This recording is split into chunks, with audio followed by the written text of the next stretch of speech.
Hello, ito na yung tuloy nung sa Mozart Conservatory. Diba na-post ko sa inyo yung sa Tropical. Ito ay dito din sa second spot 100 acre wood. Yan daw ang tawag dyan. Yan. So, ganito ang mga flowers nila dito. Yan. So, round muna para magkita lahat. Pero before that, picture muna daw sa entrance. Ayan, bago pumasok. So, ayan, selfie muna kami kay Mr. Yan.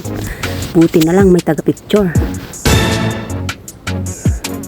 Picturean natin si second daughter. Ayan, ito na ang mga flowers din nila dito. So, pagpasok mo dito, hindi siya masyadong mainit. Parang, ano ba yan? Regular lang siya. Kung baga, nasa Baguio ka na dito. Ayan, ganun. Kasi kanina, yung isang pinuntahan namin na spot, first spot, ay parang galing ka sa parang nandun ka sa Mountain Province. Yan dito, sa Baguio na to. Ayan. So, round ka muna. Ayan. Ang dami nga nilang dinesign na parang gusto kong tularan.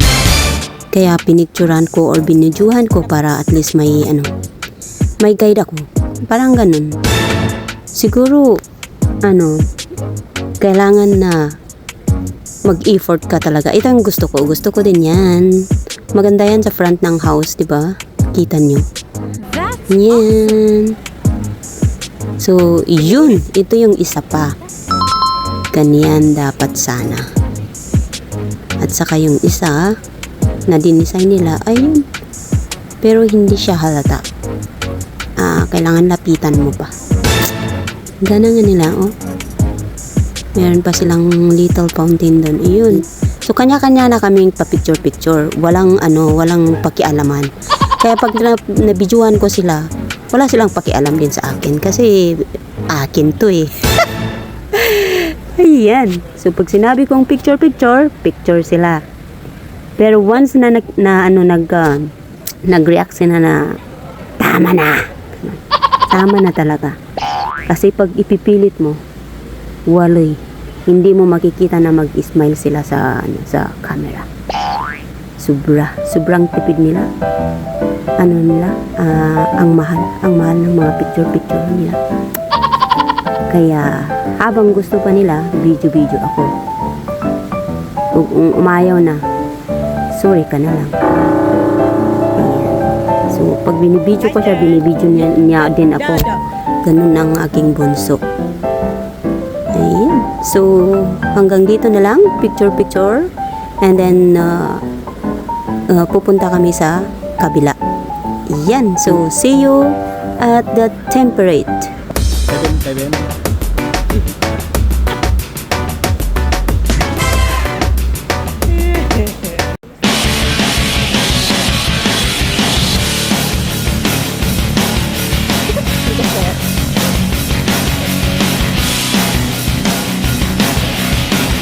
Temperature. Nice. Oops. Oh. Nice. Yan, dito pala sa temperate, talagang pag-open pa lang ng gate, maramdaman mo talaga na siya, warm. So, parang nasa Manila na tayo or sa mainit na places. Ayan. So, ang mga tanim din nila dito sa loob ng napakainit na places, ayan, ganyan din siya. So, pag bumibili kayo ng mga flowers ninyo na indoor, ayan, alam nyo na kung anong dapat na nasa loob ng bahay ninyo. Ganun! Yan, hindi basta-basta pag binili mo at nagandahan ka na, bilhin mo na. Kasi sayang yung pera, di ba? Kagaya ko, lagi na lang. Yan. So, ito pala yung mga tanim na pwede sa mainit. Ayan, meron pa silang koi fish. Maliit na koi fish pond. Ayan. So, ganun. Ayan, picture ang mag-ama. Ayan. Ayaw nila akong dinidisturbo kasi gumagawa ako ng aking sariling reels. Ganun. Phew, sarap talaga siya. Pero pag naka-jacket ka dito, oh my God, ang init na. Siguro sinasabi ng mga puti na ito, sasabihin niya, bakit kayo naka-jacket or naka-sweater? Eh, malay ba namin na mainit pala dito? Meron pa silang ano, ganyan. Ba? Kanya-kanya lang kami. So, ako, wala silang pakialam sa akin. Ayun, ganun. Oh. Ayan. Napakaganda, sobra. Super green. Gusto ko talaga siya. Parang gusto ko ng ano, tumira na dyan. Ako na lang kayo mag-alaga nito. Kaya ko pa. Ayan. So, selfie muna kami dito. Hintayin natin si Bunso para magpa-picture silang magpader. Ganun. At saan si ate para sama-sana siya. Stand up, Papa. Tumangkad ng konti si Bunso. Yan na si ate. Ang hirap nilang ano, Papa, doa ka kini sila. magsabihan na picture kayo. Kasi ano, nag-aatubili ako, baka magagalit sila sa akin. Yan. Si ate at si papa niya. Nag-picture din sila. Yan. Puntahan natin ulit siya. Nauuna talaga itong si Bunso. Ayaw niyang nag-i-stay ng napakatagal. Pag nagkuha siya ng isang picture, yun na. Yun na yun. Ayaw niyang ulit-ulitin. Sayang daw yung space at saka oras. Sila katipid ng mga oras nila. Ayan. May naririnig na ako na ano, nagtutor na mga bata. Ayan. Pakinggan natin ang tour guide na para marinig natin kung ano Magnolia, that one's interesting because sinasabi it ni actually comes Mr. from a Japanese Hansen. garden. So they had two Ayun. separate magnolia species beside each other, and they cross-pollinated and made a whole new plant. Oh. Oh my gosh. Yeah, However, amazing. another one I really like to talk about is this little guy right in front of me. This is a fern.